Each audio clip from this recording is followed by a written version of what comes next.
आपणास माझा आवडता लेखक या निबंधाचे वाचन करून दाखवणार आहे। निबंधाचे नाव आहे माझा आवडता लेखक। माझ्या आवडत्या लेखकाचे नाव सांगताना प्रल्हाद केशव आत्रे यांनी संत गाडगेबाबा यांचे वर्णन करताना ज्या ओळी लिहिलेल्या आहेत त्यामध्ये थोडीशी मोडतोड करून सांगते। सिंहाला पाहावे वनात, सिंहाला पाहावे वनात, हत्तीला पाहावे पाण्यात, हत्तीला पाहावे पाण्यात, इंद्रजित भालेराव लेखकाला पाहावे त्यांच्या कवितात, इंद्रजित भालेराव लेखकाला पाहावे त्यांच्या कवितात। माझा आवडता लेखक प्राध्यापक इंद्रजित भालेराव, ज्यांनी बाप या विषयावर पहिल्यांदा कविता लिहिली। त्या कवितेत ते म्हणतात, शेतामधी माझा बाप तिला बोराटीची झाप, शेतामधी माझा बाप तिला बोराटीची झाप, तेथे राबतो कष्ट तो माझा शेतकरी बाप, तेथे राबतो कष्ट तो माझा शेतकरी बाप। त्यांची बाप ही कविता इयत्ता 5वीच्या पाठ्यपुस्तकात सलग 21 वर्ष होती। म्हणजे 3 वेळा अभ्यासक्रम बदलला तरी त्यांची ही कविता बदलली नाही। प्रत्येक वर्षी बालभारतीकडून 5वीच्या वर्गासाठी मराठी पाठ्यपुस्तकाच्या 25 लाख प्रती निघत होत्या आणि 10 लाख विद्यार्थी जुनी पुस्तकं वापरत होती। म्हणजे प्रत्येक वर्षी 35 लाख विद्यार्थी बाप ही कविता शिकत होती। जवळजवळ 7 कोटी विद्यार्थ्यांनी त्यांची बाप ही कविता अभ्यासलेली होती। राम शेवाळकर त्यांच्या कवितेबद्दल म्हणत की इंद्रजित, तुझी कविता महाराष्ट्राच्या 5वीला पुजलेली आहे। यावरून त्यांच्या बाप या कवितेची प्रसिद्धी आपल्या लक्षात येते। इंद्रजित भालेरावांचा जन्म 6 फेब्रुवारी 1962ला हिंगोली जिल्ह्यातील वसमत तालुक्यात रिधोरा या खेडेगावात झाला। त्यांच्या जन्माची कहाणी सुद्धा रोमांचकारी अशीच आहे आणि ही कहाणी त्यांनी त्यांच्या जन्म या कवितेमध्ये सांगितलेली आहे। ते या कवितेत लिहितात, भर उन्हात जन्मला माती तोंडात घेऊन, भर उन्हात जन्मला माती तोंडात घेऊन, वाढलास एवढा तू धान मातीच खाऊन, वाढलास एवढा तू धान मातीच खाऊन, मातीसाठीच जगावं मातीसाठीच मरावं, मातीसाठीच जगावं मातीसाठीच मरावं, बाळा माती लय थोर तिला कसं विसरावं, बाळा माती लय थोर तिला कसं विसरावं। महानुभाव पंताच्या घराण्यामध्ये त्यांचा जन्म झाला। त्यांच्या आईला होणारी मुलं जगत नसत म्हणून त्यांच्या आईने नवस केलं आणि ते नवस पूर्ण करण्यासाठी त्यांना देवाला देण्यात आलं। पण त्याच दिवशी त्यांच्या आजीने हट्ट केला आणि जेवणास नकार दिला। त्यामुळे त्यांना पुन्हा घरी आणण्यात आले। त्यांचे जन्मगाव निजामाच्या काळामध्ये गंग्या डाकूचे गाव म्हणून प्रसिद्ध होते। इंद्रजित भालेरावांनी शेती, शेतकरी, शेतकऱ्यांचे जीवन, त्यांचे दुःख, समस्या, ग्रामीण संस्कृती याविषयी वास्तववादी लेखन करून मराठी मनावर साहित्याचा ठसा उमटवला। तेव्हापासून त्यांच्या गावाला कवीचे गाव, लेखकाचे गाव म्हणून ओळखले जाऊ लागले। त्यांच्या शिक्षणाबद्दल सांगताना ते म्हणतात, मी 4थीला फुकट पास झालो, 7वीला ढकल पास झालो आणि मॅट्रिकला सरळ नापास झालो। मॅट्रिकला नापास झाल्यावर 1 वर्ष त्यांनी घरी गुरे राखली। नंतर लहान भावाला उच्च शिक्षणासाठी शहरात ठेवलं। तेव्हा त्यांना उत्तम स्वयंपाक करता येत असल्यामुळे भावाला स्वयंपाक करून घालण्यासाठी त्याच्याबरोबर ठेवण्यात आले। त्या ठिकाणी त्यांना जो रिकामा वेळ मिळत होता त्यावेळेत त्यांनी इंग्रजीचा अभ्यास केला आणि पुन्हा मॅट्रिकची परीक्षा दिली। ते मॅट्रिक पास झाले। पुढे मराठी विषय घेऊन ते MA झाले आणि परभणीच्या ज्ञानोपासक विद्यालयामध्ये मराठीचे प्राध्यापक म्हणून ते रुजू झाले। त्यांचे पाठांतर जबरदस्त होते। शालेय जीवनातच त्यांची भगवद्गीता पाठ होती। बहिणाबाईंच्या 52 कविता, त्याचबरोबर पाठ्यपुस्तकातील 1ली ते 10वीच्या वर्गातील सर्व कविता त्यांच्या पाठ होत्या। महाविद्यालयात असताना एकदा त्यांच्या सरांनी त्यांना 200-300 पानी वही दिलेली होती आणि त्यांना सांगितलं होतं की यावर जात्यावरच्या ओव्या लिहून आण। 3 दिवस 3 रात्र ते नुसत्या ओव्याच लिहित होते। संपूर्ण वही भरल्यावर ते लिहिण्याचे थांबले. त्यांच्या सरांची त्या ओव्या मोजण्यासाठी अख्खी रात्र गेली. जवळजवळ 2000 ओव्या त्यांनी त्या वहीत लिहिलेल्या होत्या. त्या सर्व ओव्या त्यांच्या आईने जात्यावर दळताना ज्या म्हटल्या होत्या त्या होत्या आणि यावरून आपल्याला त्यांच्या पाठांतराची कल्पना येते. त्यामध्ये अजूनही ओव्या होत्या, पण वही संपल्यामुळे त्यांना त्या लिहिता आल्या नाहीत. अशोक जोंधळे यांनी संगीतबद्ध केलेली व आशा जोंधळे यांनी गायलेली मायबाई ही ध्वनिमुद्रिका त्यांची प्रसिद्ध आहे. यामध्ये इंद्रजित भालेरावांनी स्त्रीविषयक काही निवडक कविता सादर केलेल्या आहेत.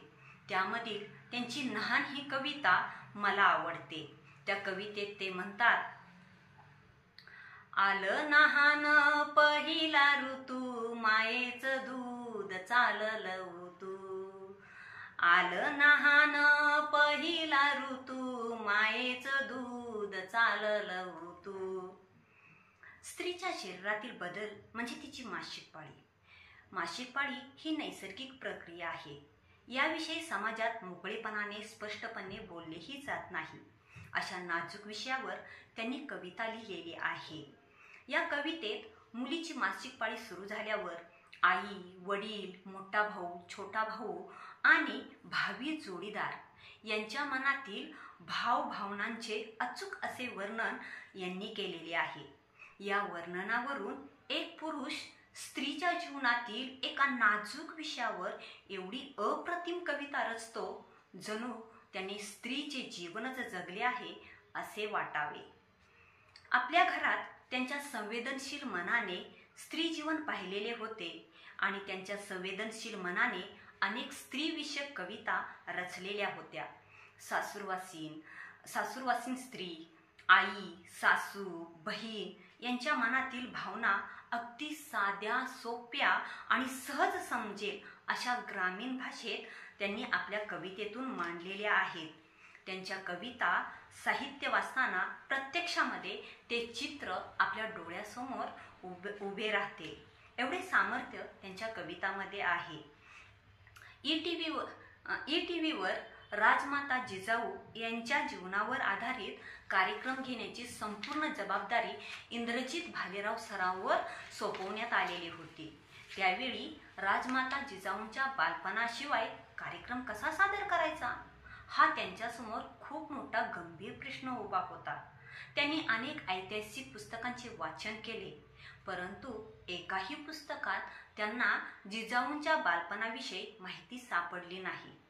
जणू जिजाऊंचे बालपण लिहिण्यास इतिहास विसरून गेला असावा. एके रात्री साक्षात जिजाऊ माताच त्यांच्या स्वप्नात आल्या आणि त्यांच्या बालपणाचे वर्णन त्यांना सांगितले. त्यावेळी त्यांनी जिजाऊंच्या बालपणावर पुढील कविता लिहिली. एकुलती एक लाडाची लेक, जिजाऊ शिकते भाला फेक. एकुलती एक लाडाची लेक, जिजाऊ शिकते भाला फेक. राजमाता जिजाऊंच्या जन्माचा पाळणा लिहिण्याचा मानही त्यांचाच आहे. अशा प्रकारे जिजाऊंच्या जन्मापासून ते निर्वाणीपर्यंतच्या जीवनावर एकूण 20 कविता लिहून गाऊ जिजाऊस आम्ही हा कार्यक्रम ई.टी.व्हीवर त्यांचा प्रसिद्ध झाला आणि पुढे हा काव्यसंग्रह सुद्धा निघाला. शेतकरी आईवडिलांच्या पोटी जन्मलेल्या इंद्रजित भालेरावांची साहित्याची प्रेरणा ज्ञानपीठ किंवा कोणता नोबेल पुरस्कार साहित्यिक नाही, तर त्यांचे आईवडील हेच त्यांच्या साहित्याची खरी प्रेरणा आहे. त्यांची आई जात्यावर ओव्या म्हणत असे आणि वडील शेतात काम करत असत. त्यावेळी ते आई वडिलांबरोबर असत आणि वडिलांबरोबर शेतात काम करताना भजन, कीर्तन, आरत्या हे त्यांच्या साहित्याची प्रेरणा आहे. त्यांच्या साहित्याचे विषय जर पाहिले तर शेती, शेतकरी, शेतकऱ्यांच्या समस्या, त्यांचं दुःख, ग्रामीण संस्कृती आणि गावाकडची माणसं. त्यांची आई ओव्यांचं ज्ञानपीठ होतं. महाविद्यालयात 12वीला असताना 1982ला त्यांनी हिरा हा पहिला लेख लिहिला आणि त्यांच्या साहित्य लेखनाला सुरुवात झाली. त्यांचा पहिला कविता संग्रह आहे पीक पाणी. 1989ला हा प्रकाशित झाला. या काव्यसंग्रहाचे पहिले परीक्षण महाराष्ट्राचे लाडके व्यक्तिमत्व पु ल देशपांडे यांनी केले. तसेच व्यंकटेश माडगूळकर, शांता शेळके यांनीही या काव्यसंग्रहावर लेख लिहिले. पु ल देशपांडेंनी एखाद्या साहित्यिकाच्या साहित्यावर लिहिलेला लेख प्रसिद्ध झाला की त्या वर्षीचे साहित्याचे सर्व पुरस्कार त्या साहित्याला मिळत. आणि 1989ला इंद्रजित भालेरावांच्या पीक पाणी या काव्यसंग्रहाला अनेक पुरस्कार मिळाले. इंद्रजित भालेरावांनी अनेक पुस्तकं लिहिलेली आहेत आणि त्यामध्ये जास्तीत जास्त काव्यसंग्रह आहेत. पीक पाणी 1989, दूर राहिला गाव 1994, आम्ही काबाडाचे धनी 1992, उगवले नारायण 1996, कुळंबणीची कहाणी 1996, गाऊ जिजाऊस आम्ही, गावाकडं चल माझ्या दोस्ता, पेरा 2002 आणि टाहो 2004 इत्यादी त्यांचे कविता संग्रह प्रसिद्ध आहेत.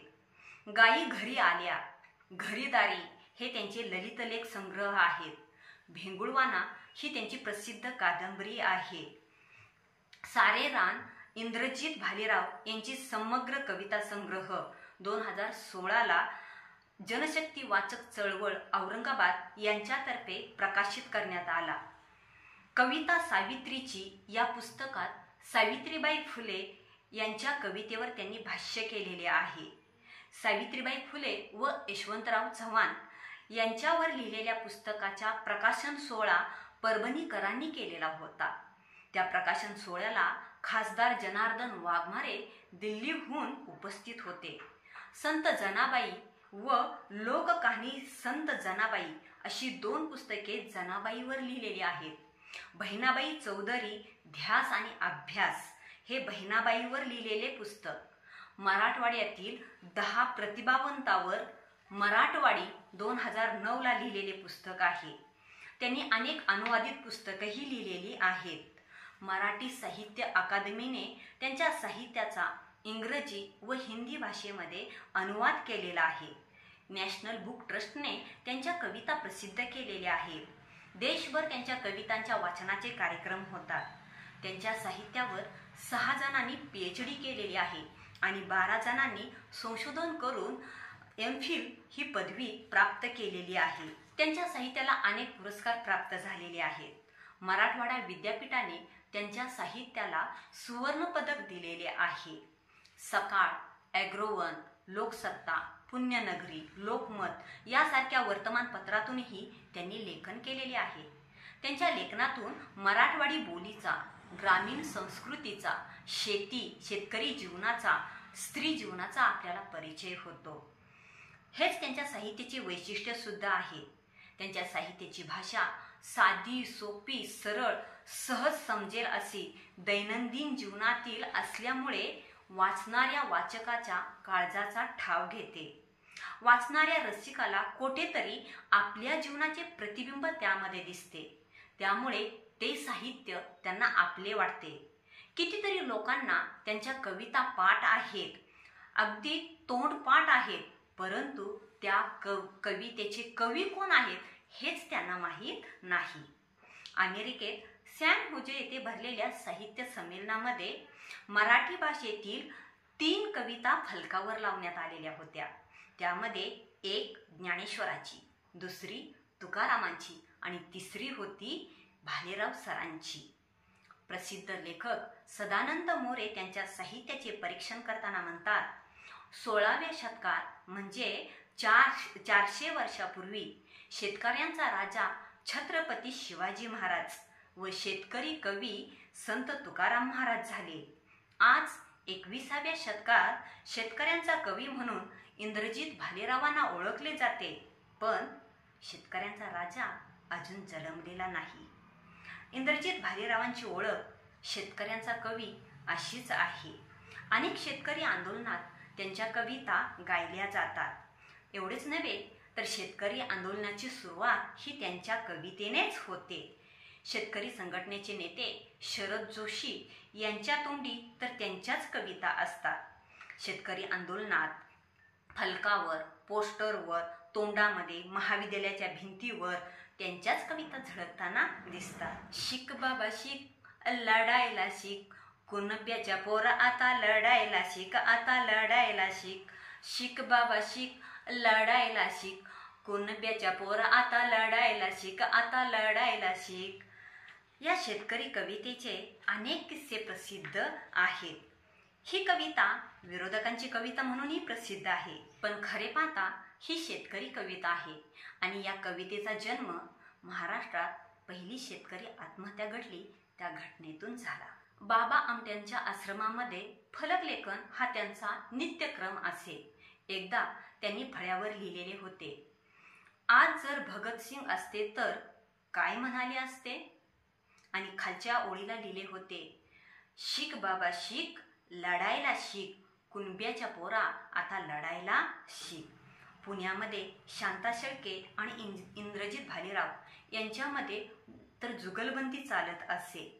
शांता शेळके संस्कृतमधील एक श्लोक म्हणत आणि त्याच अर्थाची इंद्रजित भालेराव ओवी म्हणत असत.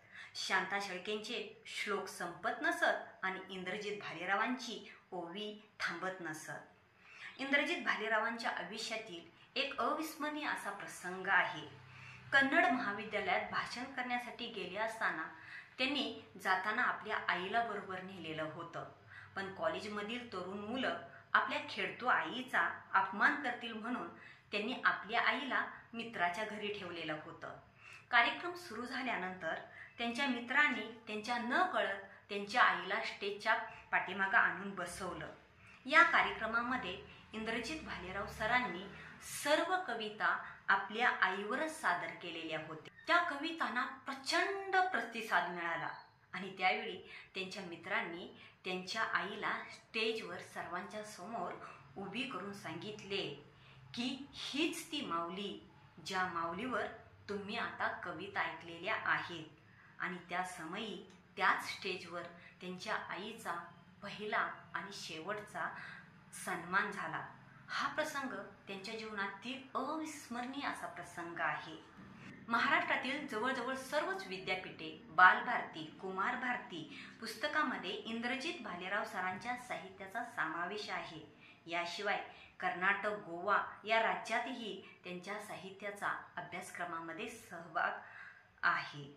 तर असे हे माझे आवडते लेखक प्राध्यापक इंद्रजित भालेराव. मित्रांनो, तुम्हाला हा निबंध आवडला असेल, जर तुम्हाला हा निबंध आवडला असेल तर व्हिडिओला लाईक आणि सबस्क्राईब नक्की करा. धन्यवाद.